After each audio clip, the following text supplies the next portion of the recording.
आपको मेरा चैनल पसंद है तो प्लीज लाइक करें और नए वीडियो को सबसे पहले आप ही देखें, इसीलिए आर्ट्स क्लासेस चैनल को सब्सक्राइब करके घंटी को जरूर दबाएं। चलिए नमस्कार, आदाब, सत श्री अकाल की हाल चाल। आप सभी अध्ययन करने वाले मित्रों को आपके ही अपने YouTube चैनल आर्ट्स क्लास के ऊपर में स्वागत है। और मैं भारती सर पटना बिहार से। हम लोग पढ़ रहे हैं 12वीं कक्षा का होम साइंस यानी गृह विज्ञान। फाइनली अगर इस गृह विज्ञान के बारे में बात कर ले तो इसमें आपको सिलेबस भी दे दिया गया, 12वां का पूरा होम साइंस का सिलेबस दिया गया है। और फाइनली देखें तो पहले वीडियो लेक्चर्स में, चूंकि 3 वीडियो लेक्चर्स अभी तक हुआ है, यानी मोटा मोटी समझे कि 3 क्लास हुआ है, तो पहले वीडियो लेक्चर्स यानी पहले क्लास में हम आपको सिलेबस दिए थे 1 यूनिट का, और उसमें हम लोग बात कर लिए थे फर्स्ट चैप्टर के ऊपर में, जिस चैप्टर का नाम है शिशुओं को जानिए। तो शिशुओं को जानिए 0 से लेकर 6 वर्ष में हम लोग वहां बात कर लिए थे कि बच्चा जन्म लेता है तो उसका भार क्या होता है, लंबाई क्या होता है, और उसके अलावे मानव विकास की विभिन्न अवस्थाओं के ऊपर में हम लोग बात कर लिए थे।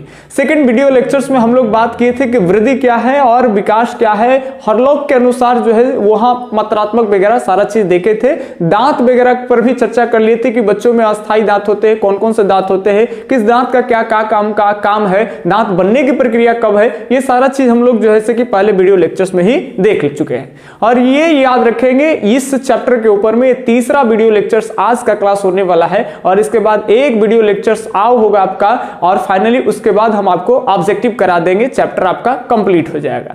तो चलिए आज के वीडियो सेशंस को हम लोग करते हैं शुरू। और सबसे पहले ध्यान देंगे बात को, सामान्य प्रसव में स्तनपान। ये सबसे पहले एक बात समझेंगे, कई बच्चे को होते हैं क्या ना कि हिंदी ही समझ में नहीं आते हैं और अंग्रेजी बड़ा जल्दी ही धर लेते हैं। तो कई लोग को स्तनपान नहीं समझ में आता है। स्तनपान का मतलब समझते हैं? स्तनपान का मतलब होता है कि जब बच्चे को, याद रखेंगे, माता जब जन्म दे देती है तो जन्म देने के उपरांत यानी बाद में जब बच्चे को माता अपना दूध जो पिलाती है उसी को कहते हैं स्तनपान करना। अब यहां पे एक वर्ड लगा हुआ है जिसको कहते हैं सामान्य प्रसव। सामान्य प्रसव का मतलब समझेंगे, यहां पे कई लोग यही सब दिक्कत होता है, सामान्य प्रसव वर्डिंग नहीं समझते हैं, लेकिन जैसे उनसे कहेंगे कि नॉर्मल डिलीवरी समझते हो तो बिल्कुल समझ जाते हैं। ठीक है, तो बच्चे जब अपने माता जो होती है अपने बच्चे को जब 9 महीना गर्भ में रखती है, तो उसके बाद जब बच्चे को जन्म देती है तो जन्म देने के बाद याद रखेंगे वो जो जन्म देने के टाइम में कभी कभी होता है ना कि नॉर्मल डिलीवरी हो जाता है, समझते होंगे बात को, उसको कहते हैं सामान्य प्रसव। कभी कभी होता है ना कि बच्चे जो जन्म देने में माता को बहुत तकलीफ होता है तो डॉक्टर क्या करते हैं ना, कट लगा देते हैं, और कट लगा करके बच्चे को बाहर निकालते हैं, फिर उसको टाका देकर करके से सील देते हैं। तो ये जो चीजें होते हैं मैंने सील देते हैं, नहीं समझिएगा सुई से, हालांकि दर्द तो होता है माता को। आप इतना से समझ सकते हैं कि माता को बच्चे को जन्म देने के टाइम में इतना दर्द होता है कि आप ये महसूस इतना वर्ड से कर सकते हो, हम तो केवल वर्ड ही दे सकते हैं, दर्द तो आप फील नहीं कर सकते हो ना। तो जितना हमारे जो शरीर में 206 हड्डियां जो होती है और जो 206 हड्डियां जो जितना टूटती है ना, उतना जो दर्द होता होगा, उतना दर्द माता अकेले बच्चे को जन्म देते के टाइम में सहती है। अब इतना से समझ सकते हैं कि माता कितनी बड़ी योद्धा है, लेकिन खैर महिलाओं की वैल्यू नहीं होती तो फिर हम क्या कर सकते हैं, महिलाओं को सम्मान देना चाहिए, हीन नजरिया से, गंदे नजरिया से नहीं देखना चाहिए। अब यहाँ पे हम लोग समझेंगे कि फाइनली माता जब आराम से बिना अटकट लगाए हुए, यानी बड़ा ऑपरेशन वगैरह ये सब कुछ नहीं होता है, नॉर्मल जब डिलीवरी होता है तो उसको कहते हैं सामान्य प्रसव। और इस दौरान याद रखेंगे स्तनपान होती है, क्योंकि कई बार बड़े ऑपरेशन के टाइम में अगर बच्चे को जन्म देती है माता, या फिर मान लेते हैं कि माता बेहोशी के हालात में होते हैं तो बच्चों में स्तनपान तुरंत नहीं हो पाता है। लेकिन अगर एकदम सामान्य प्रसव अगर हुआ है तो उस दौरान आधे घंटे के अंदर याद रखेंगे माता पहली बार अपने बच्चे को क्या करेंगे तो दूध अपना पिलाएंगे। बाहर के दूध नहीं पिलाना होता है, क्योंकि बाहर के दूध में बैक्टीरिया वगैरह ये सब होता है जो बच्चे को बहुत ज्यादा तुरंत इफेक्टिव पहुंचा देगा, तुरंत प्रभावित कर देगा, और बच्चे जो है कि बीमार वगैरह पड़ सकते हैं। उसके अंदर उतना इम्यूनिटी पावर डेवलप नहीं होता है कि वो रोग से लड़ सके। तो रोगों से लड़ने के लिए उनकी माता का ही दूध जो है उसके लिए एकदम रामबाण साबित होता है, क्योंकि उनकी माता के दूध में, याद रखेंगे, उनकी माता का जो दूध होता है ना, पहली बार जो दूध निकलता है वो गाढ़े होता है। कैसा होता है तो गाढ़ा होता है, और ये चिपचिपा होता है। याद रखेंगे कैसा होता है तो चिपा होता है। और इसका कलर की बात कर ले तो ये पीले टाइप का रंग होगा। याद रखेंगे पहली बार जो माता जो अपने बच्चों को दूध दूध पिलाती है, स्तनपान कराती है, तो उसका जो दूध होता है वो गाढ़ा होगा और गाढ़े के साथ चिपचिपा होता है, और उसके कलर की बात कर ले तो ये पीला होता है। और इसी को याद रखेंगे कोलेस्ट्रम कहते हैं। क्या कहते हैं? कोलेस्ट्रम। कभी बार पूछेगा आपसे कि कोलेस्ट्रम क्या है, तो आप कह सकते हो कि जब माता अपने बच्चों को पहली बार स्तनपान कराती है तो उसमें गाढ़े, चिपचिपा और पीले रंग का जो दूध निकलता है पहली बार स्तनपान के दौरान, तो उसी को क्या कहते हैं? कोलेस्ट्रम। और ये बहुत जरूरी है, खास करके बच्चों के लिए भी और उनकी माता के लिए भी। बच्चों के लिए क्यों जरूरी है? क्योंकि ये आप नॉर्मल नहीं समझो, इसमें बच्चा जब ये माता का दूध पीता है, कोलेस्ट्रम जब उसके अंदर में जाते हैं तो वो रोग से लड़ने का क्षमता प्रदान करता है। और पता नहीं, एक नेचुरली चीजें होती है कि बच्चा जैसे ही अपनी माता के स्तन के साथ अगर चिपकता है और अपने माता का दूध पीता है तो उसको एक सुकून सा भी महसूस होता है। तो कहीं ना कहीं एक स्नेह की भी बातें आ जाती है और साथ साथ वो दूध उनको रोग से लड़ने की क्षमता देती है। ठीक है, तो पहली बार बच्चे को अपनी माता के दूध ही पीना चाहिए। ठीक है, लेकिन कई बार किसी का नसीब भी खराब होता है कि माते जो होते ना, जन्म देते के टाइम में थोड़ा बेहोशी की हालत में हो जाए या बहुत ज्यादा जो सिचुएशन होता है वो बहुत क्रिटिकल टाइप का हो जाता है, तो उस समय में बच्चे को बाहर के दूध ला करके देना होता है। चलिए, ये चीजें हैं, अब ये ध्यान में रखेंगे। तो ये तो आप समझ में आ गया कि सामान्य अगर प्रसव रहे तो स्तनपान कितने समय में होना जाना चाहिए? आधे घंटे के अंदर। कभी कभी घंटे नहीं दे करके ऐसे लिखेगा कि जन्म के तुरंत बाद या तुरंत उपरांत देगा, उपरांत माने बाद होता है, या फिर कहेगा कि अगले दिन या 2 दिन के बाद, तो समझिएगा जन्म के तुरंत बाद। घंटा में रहेगा तो आधा घंटा के अंदर। तो ये चीज आपको समझ में आ गया, कोलेस्ट्रम वगैरह भी समझ में आ गया होगा आपको। चलिए, जहां नहीं समझ में आएगा वीडियो को पीछे करके देखेंगे, फिर भी नहीं समझ में आएगा तो कमेंट में छोड़ देंगे। अब यहां पे एक आपको ध्यान में रखना है, एक समझना है जिसको कहते हैं ICDS। याद रखेंगे, ICDS, जिसको हिंदी में अंग्रेजी में बात कर ले तो आई का पूरा नाम होता है इंटीग्रेटेड, और C से होता है यहाँ पे चाइल्ड, D से होता है डेवलपमेंट, और S से होता है आपका सर्विसेज। हिंदी में बोलते हैं इसको समेकित बाल विकास योजना। चलिए, कभी आप आंगनबाड़ी में गए हो? आंगनबाड़ी की जब बात करते हैं, आंगनबाड़ी होता है सर, आंगनबाड़ी चाहे कस्बा हो चाहे वो ग्राम यानी गांव हो, 1000 पॉपुलेशन के ऊपर में एक आंगनबाड़ी होता है। लेकिन जहां पे पहाड़ी वाला अगर एरिया होता है तो वहां पे मात्र 700 व्यक्तियों पर यानी 700 जनसंख्या के ऊपर में एक आंगनबाड़ी होता है। चलिए, ध्यान में रखेंगे, आंगनबाड़ी बाकी आप समझते होंगे 0 से लेकर के और 6 वर्ष के बच्चों का लालन पालन देख रेख आंगनबाड़ी जो है वो जिम्मा उठाती है। माने ये नहीं कि रात का भी शिफ्ट उठाएगी, कहीं ना कहीं बच्चों के पोषक में कमी ना आ जाए, पोषण में कुपोषण के शिकार नहीं हो जाए, तो ये कहीं ना कहीं 0 से लेकर के 6 वर्ष तक जो है ये आंगनबाड़ी का जिम्मा है। लेकिन वहां वो तो एक संस्था है, सॉरी वो तो हाँ एक संस्था टाइप के समझ सकते हो, स्कूल टाइप का। लेकिन वहां योजना कौन सी काम करती है इसको हम लोग देखना है, और इसी योजना को कहते हैं समेकित बाल विकास योजना ICDS। अब आंगनबाड़ी में जब आप जाइएगा तो कहीं पे आपको आंगनबाड़ी शायद बहुत कम जगह पे लिखा हुआ मिलेगा, वहां पे एक बोर्ड ऐसे मिलेगा आपको, और बोर्ड में देखेंगे कि एक माता होती है और एक बच्चे को गोद में लिए हुए रहती है, यानी एक माता और एक बच्चे, और ऊपर लिखा होता है समेकित बाल विकास योजना। जिसकी बातें हम कर रहे हैं ICDS की बातें कर रहे हैं, integrated child development and services की बात कर रहे हैं। अब ध्यान में रखेंगे, ये जो सर्विसेज है सर, इंटीग्रेटेड चाइल्ड डेवलपमेंट अगर सर्विसेज की बात कर ले तो ये अक्टूबर 1975 में ये योजना आई। कई बार पूछ लिए जाते हैं कि समेकित बाल विकास योजना कब लागू हुई या कब आई है, तो 1975 में। याद रखेंगे, गांधी जयंती 2 अक्टूबर, जानते हो ना 2 अक्टूबर गांधी जयंती, तो गांधी जी के जन्मदिन पे ही आप समझ जाएंगे 2 अक्टूबर। ये पूछता नहीं है, आपको डायरेक्ट आपको ईस्वी दे देगा, तो यहाँ ध्यान रखेंगे 1975 में जो है वो समेकित बाल विकास योजना जो है वो हमारे देश में लागू किए गए। याद रखेंगे, ये जितना भी कार्यक्रम होता है ये आंगनबाड़ी के द्वारा ही जो है वो लोगों तक पहुंचाया जाता है। और आंगनबाड़ी की जब बात आ गई तो हम आपको अभी बता दिए कि आंगनबाड़ी 1000 जो है समतल मैदानी जो पहाड़ी वाले भाग को छोड़ देंगे तो 1000 गांव में अगर आबादी होंगे तो एक आंगनबाड़ी, अगर पहाड़ी वाला एरिया हो पर्वतीय एरिया पे तो वहां पे 700 जनसंख्या पे एक आंगनबाड़ी।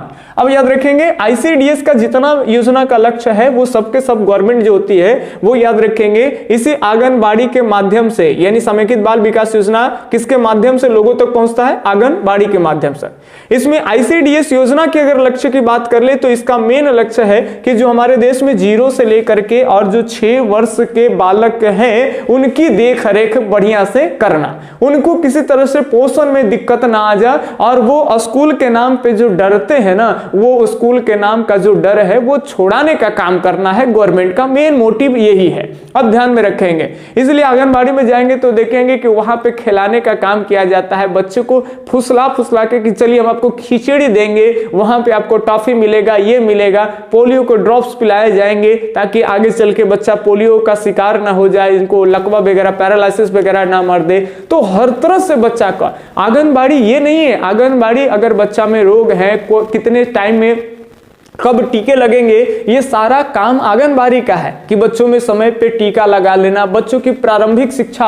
ऐसे तो सबसे पहले अगर शिक्षा की बात कर ले तो माता पिता घर से ही शिक्षा मिलती है, उसके बाद ये पहला शिक्षा है आंगनबाड़ी में बच्चे को मिलते हैं, घर को सदस्यों को छोड़ दे तो यहाँ पे एक स्कूल का नाम का जो डर होता है ना, तो उस डर को निकालना है बच्चों को। इसलिए यहाँ पर बैठा करके खाली खिलाया जाता है, हंसाया जाता है, खिलाया जाता है, और बहुत बड़े बड़े चार्ट लगे होते हैं जिसमें एप्पल का सेब वगैरह सब है, संतरे वगैरह है, वो सब का पिक्चर होता है और पिक्चर को दिखाया जाता है बढ़िया से कि बाबू ये है, घर में देखे हो ना, खाए हो ना, उसको आराम से। ये नहीं होता है उस पर प्रेशर दे करके कि हाँ 10 को तुमको एप्पल के नाम, 10 को तुमको फ्रूट्स का नाम याद रखना है, या 10 को तुमको वेजिटेबल का नाम याद रखना है, ये सारी चीज वहां नहीं दी जाते। वैसे बच्चों पे प्रेशर बन जाएगा ना, फिर स्कूल के नाम से डर बन जाएगा। तो बालकों में स्कूल के नाम की जो डर है ना, उसको हटाने के लिए ही आंगनबाड़ी आई है। और इसमें जो योजना चलती है सर, वो समेकित बाल विकास योजना चलते हैं, जिसका मेन मोटिव यह है कि 0 से लेकर के 6 वर्ष के बच्चों के लिए।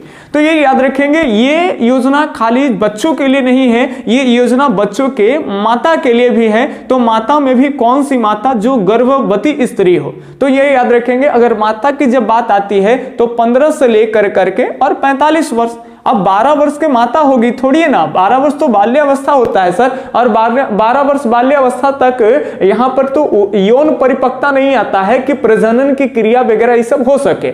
समझ रहे बात ना?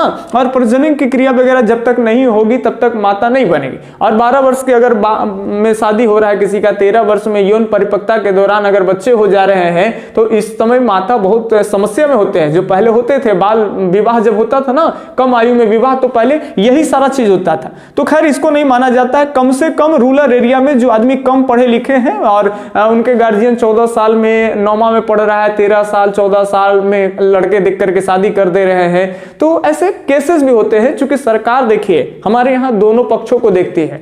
ऐसा नहीं है कि सरकार केवल देखे कि 21 साल 20 साल तक लड़कियां पढ़ती है तो चलो शादी करेगी तो माता बनेगी, 25 साल तो चलो भाई 25 साल के बाद बढ़ा दे।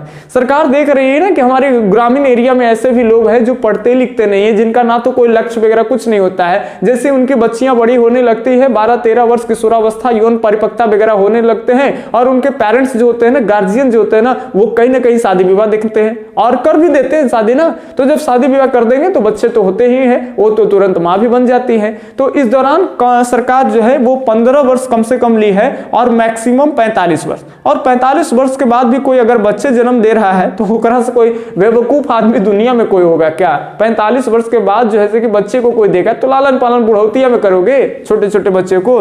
तो ये याद रखेंगे, माता का उम्र यहाँ पे लिया गया है 15 से लेकर के 45 वर्ष। 15 से लेकर के 45 वर्ष। बच्चे का उम्र है 0 से लेकर के 6 वर्ष, यानी 0 से 6 वर्ष के बच्चे और साथ साथ 15 से 45 वर्ष की माताएं, दोनों के लिए ये योजना है। दोनों के आहार में कमी ना हो जाए, किसी तरह से बीमारी न फैल जाए, कौन से रोकथाम वगैरह किया जाए, ये दोनों की रक्षा से लेकर के पोषण से लेकर के सारा एजेंडा जो है ना सर, वो समेकित बाल विकास के थ्रू किया जाता है। क्योंकि हमारे देश की गवर्नमेंट जान रही है कि ये सब बच्चे जो है देश के भविष्य हैं, और बच्चे जितने भी जन्म ले रहे हैं सबकी बेहतर सुविधाएं नहीं मिल पाती है, सबकी जितने माताएं हैं उनको भी बेहतर सुविधाएं नहीं मिल पाती है। तो सरकार अपने स्कीम से देखेंगे, यहाँ तक कि आंगनबाड़ी वगैरह में देखेंगे कि माताओं को जागरूक करने के लिए ये देखे जाए, चूंकि सरकार भी जानते हैं कि पॉपुलेशन कंट्रोल की भी बात कर लेंगे तो माता को सबसे ज्यादा जागरूक करना पड़ेगा इसको लेकर के, क्योंकि पुरुष तो कमाने वगैरह वाले होते हैं। अगर माता अगर जागरूक तो हो गए, महिलाएं जागरूक हो गए तो जनसंख्या भी कंट्रोल किया जा सकता है।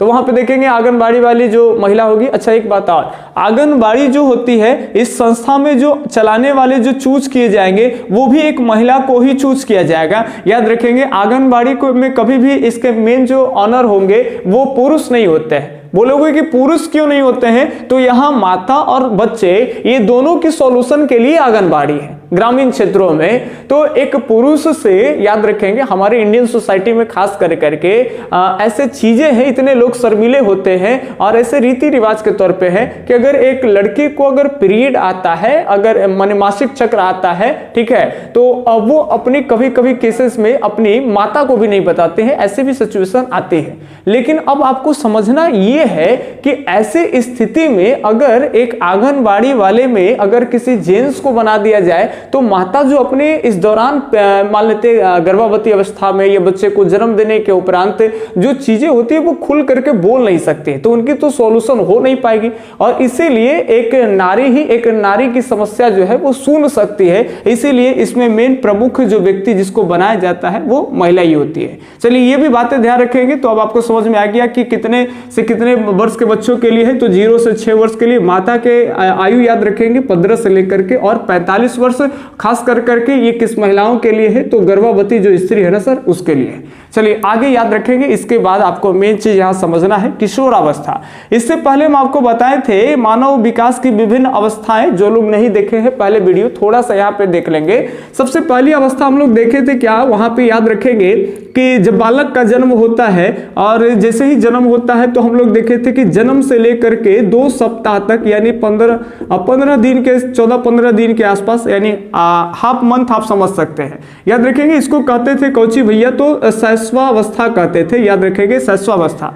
उसके बाद 2 सप्ताह से लेकर करके और 2 वर्ष तक हम लोग देखे थे, लगभग जो है 2 सप्ताह से 2 वर्ष तक इसको कहते थे उत्तर शैशवावस्था। और फिर हम लोग देखे थे कि 2 वर्ष से लेकर करके और 12 वर्ष तक देखे थे बाल्यावस्था। याद रखेंगे कौन सी अवस्था, तो बाल्यावस्था। बाल्यावस्था के बाद देखे थे कि 12 से लेकर के और 21 वर्ष तक जो होता है वो किशोरावस्था होता है। अब यही चीज समझना है, हालांकि इसके बाद आगे प्रौढ़ावस्था आ जाएगा, ठीक है, लेकिन अभी किशोरावस्था को थोड़ा सा डीप समझना है। यहाँ पे वहां पे हम लोग खाली मानव विकास की अवस्थाएं देख लिए थे और यहाँ पे किशोरावस्था को आपको समझना है। अब ये बात चल गई किशोरावस्था की, तो ये ध्यान रखेंगे 12 से लेकर के नॉर्मली 21 वर्ष किशोरावस्था होम साइंस में मानते हैं, जबकि साइकोलॉजी में पढ़ेंगे तो वहां पे मनोविज्ञान की बात आती है, तो मन मस्तिष्क के हिसाब से बॉडी में आत्मा वगैरह इस सब को अध्ययन के हिसाब से वहां पे टाइम चेंज हो जाएंगे।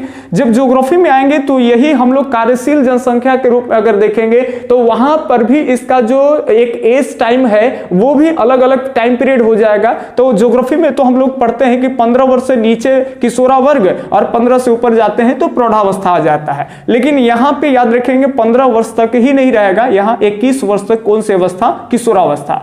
अगर बात कर ले किशोरावस्था के तो ये परिपक्वता की ओर बढ़ना जो है ये बताता है हमको, क्योंकि ये एक ऐसी अवस्था होती है चाहे इस अवस्था में चाहे मेल हो या फीमेल हो, लड़का हो या लड़की हो, उनके जो भी बॉडी होते हैं उस बॉडी में बहुत सारे परिवर्तन देखे जाते हैं, चेंजिंग देखे जाते हैं। जैसे अगर जेंट्स हो तो उसके जो मूछें हैं, दाढ़ी है वो आने शुरू हो जाते हैं, जो जैसे कांख वगैरह है ये सब जो है, पैर वगैरह है उसमें बाल वगैरह आने शुरू हो जाते हैं। और महिला और पुरुष दोनों में त्वचा का रंग जो होता है वो तैलीय होना शुरू हो जाता है। और अगर लड़की की बात कर ले तो लड़की में खास कर करके जो इंपॉर्टेंट चीजें होता है वो ध्यान रखेंगे कि इस समय में होता है क्या कि यौन का विकास होना शुरू हो जाता है। और यौन का विकास इस समय में प्रारंभिक रूप में कहे कि शुरू ये प्रारंभ से लेकर के अब ये प्रजनन तक जो है वो चली जाती है, ये अवधि है। तो इस अवधि को मोटा मोटी देखें कि 12 से लेकर के 18 वर्ष, 12 से 18 वर्ष तक ये जो समय माना गया है ये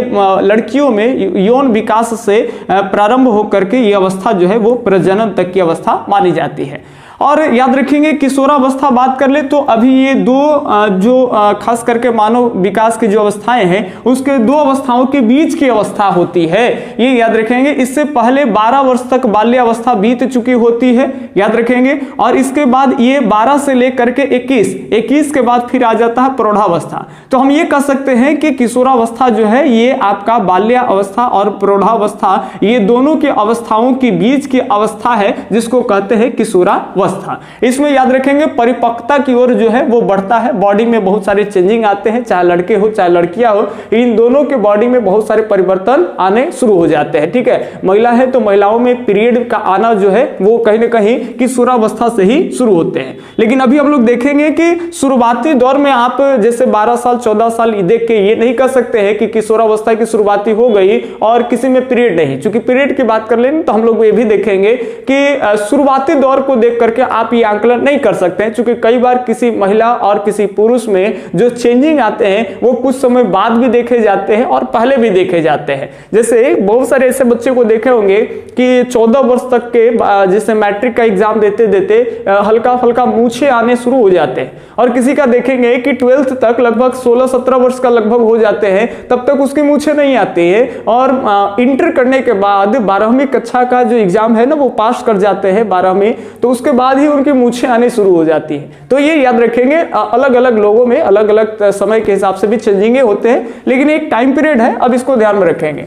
अब इसके हम लोग फाइनली आयु सीमा की अगर बात कर ले किशोरावस्था की आयु सीमा, तो यहाँ पे दो व्यक्तियों का नाम याद रखना है, एक जोन्स है और एक हॉर्लॉक्स है। ये हॉर्लॉक वही हॉर्लॉक है जो वृद्धि को मात्रात्मक कहे थे और विकास में भी देखे थे कि उसको गुणात्मक के साथ साथ मात्रात्मक भी बताए, मात्रात्मक के साथ साथ गुणात्मक भी। तो जोन्स कहते हैं कि ये जोन्स के अनुसार किशोरावस्था याद रखेंगे 12 से लेकर के और 18 वर्ष तक ही ये मानते हैं, जबकि हॉर्लॉक ये जो है हॉर्लॉक साहब ये 12 से लेकर करके और 21 वर्ष तक तो मानते हैं, लेकिन ये हॉर्लॉक किशोरावस्था को भी 3 चरण में डिवाइड कर देते हैं। देखिए बड़ा बढ़िया से पढ़ेंगे, बहुत डीप चीजें हम आपको पढ़ा रहे हैं, नहीं तो हम आपको केवल किशोरावस्था करा करके भी खत्म कर देंगे। तो आराम आराम से पढ़ेंगे, वीडियो लंबा होता है तो वो सबसे घबराना नहीं है। एज अ ऑफलाइन 1 घंटे न पढ़ के आधे घंटे में आपके बढ़िया से तैयारी हो रहा, हम नॉन स्टॉप बोल रहे हैं, ये बड़ी बड़ी चीज है। नहीं तो हम 2 बातें बोलते, ऑफलाइन रहता तो 2 बातें बच्चे बोलते, हल्ले होते रहते हैं, सीरियसली पढ़ाई नहीं होता है। चलिए यहाँ ध्यान सुनेंगे। हर लोग कहते हैं कि 12 से लेकर के 21 वर्ष, किसको? किशोरावस्था को। और ये किशोरावस्था को 3 भागों में बांट देते हैं। एक सबसे पहले का किशोरा जिसको कहते हैं पूर्व किशोरावस्था, और एक बीच वाला जिसको कहते हैं मध्य किशोरावस्था, और एक बाद वाला जिसको हम लोग कहते हैं उत्तर किशोरावस्था। जब हम लोग वैदिक भी पढ़ेंगे तो बाद का जो वैदिक काल आएगा ना इतिहास में, अगर आपका हिस्ट्री भी होगा तो आप ध्यान देंगे, पहले ऋग वैदिक काल आएगा फिर उत्तर वैदिक काल आएगा। तो हम लोग 1000 ईसा पूर्व के बाद वहां पे भी देखेंगे वैदिक के बाद वाला फेज वो उत्तर वैदिक। तो हमेशा जहां से एक चीज का माने विघटन होता है या कोई चीज एकदम अलग समय चला जाता है तो उसके आगे का भाग कर देते हैं हम लोग उत्तर। जब हम लोग पढ़ेंगे मुगल काल तो वहां भी पढ़ेंगे कि औरंगजेब की मृत्यु के बाद मुगलों का जो कहीं ना कहीं एक दौर है सर, वो धीरे धीरे मुगलों का पतन होना शुरू हो जाता है। तो औरंगजेब के बाद भी हिस्ट्री में आगे तीसरे बुक पढ़ाएंगे ना आपको, तो औरंगजेब के बाद भी दूसरे बुक मध्यकाल में, तो औरंगजेब के बाद भी रूलर्स आते हैं लेकिन वो पावरफुल नहीं होते हैं, वो मुगलों का विघटन का काल है, तो उसको उत्तर मुगल काल कह देते हैं। तो ये याद रखेंगे, पहले किशोरावस्था जिसको पूर्व किशोरा कहेंगे, और सबसे बाद का किशोरावस्था उसको उत्तर किशोरा, और बीच वाला है तो ये मध्य किशोरा। अब थोड़ा सा टाइम पीरियड अगर साथ में याद रखेंगे तो बड़ी बढ़िया बात हो सकता है भैया। चलिए किशोरावस्था की बात कर ले तो हॉर्लॉक इसको डिवाइड किए हैं, याद रखेंगे ये 12 से लेकर करके और 14 वर्ष, ये ध्यान रखेंगे 12 से लेकर के 14 वर्ष डिवाइड कर दिए है किशोरावस्था में। पूर्व किशोरावस्था को कौन किए है? हॉर्लॉक ने। इसके बाद अगर बात करते हैं तो ये ध्यान रखेंगे कि 15 से लेकर के और 17 वर्ष तक की जो एक टाइम पीरियड है ये अवस्था बात कर ले, इसको मध्य अवस्था में रखा गया है। और ध्यान रखेंगे फिर 18 से लेकर के लगभग 21 वर्ष तक की अगर टाइम पीरियड कहें तो ये उत्तर किशोरावस्था है। तो कहीं ना कहीं हॉर्लॉक के हिसाब से थोड़ी सी बातें हैं सर, 12 से लेकर करके 14 और फिर 15 से लेकर के 17 और फिर 18 से लेकर के 21, तो 3 खंड, पहले पूर्व किशोरा, मध्य किशोरा और उत्तर किशोरावस्था, ये सभी लिख लेंगे आप बाद में। चलिए तो 3 बांट दिए है कौन? हॉर्लॉक साहब।